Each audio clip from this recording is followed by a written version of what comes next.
A day in my life in Dubai. Linggo ngayon kaya walang pasok.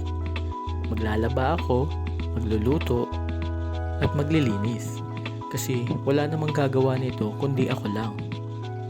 Kapag nasa ibang bansa ka, matututo kang magluto, maglaba, maglinis. Kasi wala namang ibang gagawa niyan para sa'yo. Kaya sa pagluluto, nasanay na din ako. Kaya daming views ngayon, may panlasang Pinoy. Hindi rin kasi madali ang buhay sa ibang bansa dahil mag-isa ka lang, minsan nakakalungkot pero kailangan mong lumaban para makaipon. Akala ng iba, napakadali ng buhay sa abroad. Akala nila, kapag nasa abroad ka, napakalaki ng sahod mo. Hindi nila alam, napakalaki din ng gastos dito. Tututo kang maging independent kapag nasa ibang bansa ka. Kaya, tiis-tiis lang. Kapag day off ko, itong ginagawa ko, magluluto, tsaka maglalaba.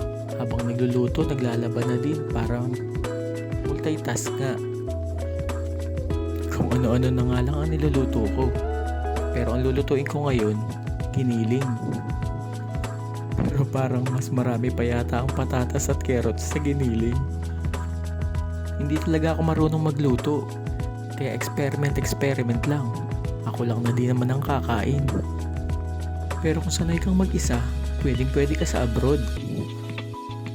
Pero kung malapit ka sa pamilya mo, medyo nakakalungkot din.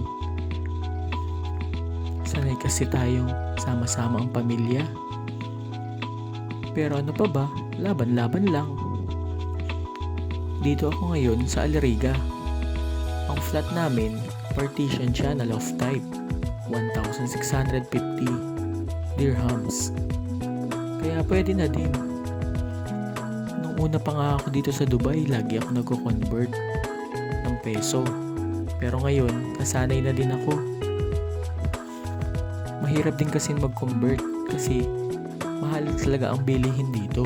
Hindi gaya dyan sa Pinas, ni kangkong nga dito binibili.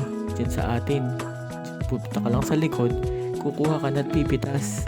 Dito, lahat pinibili. Ito na nga yung niluto ko, giniling, mukhang masarap. At ito, kukunin ko na ang aking sinampay. Di ko na napakita nung sinampay ko.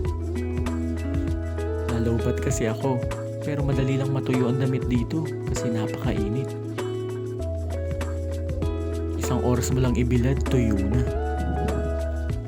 Pwede ka nga magprito. Comment mo kung taga saan ka para malaman ko kung saan umabot ang video na to. Marami pong salamat. Hanggang sa muli. Paalam.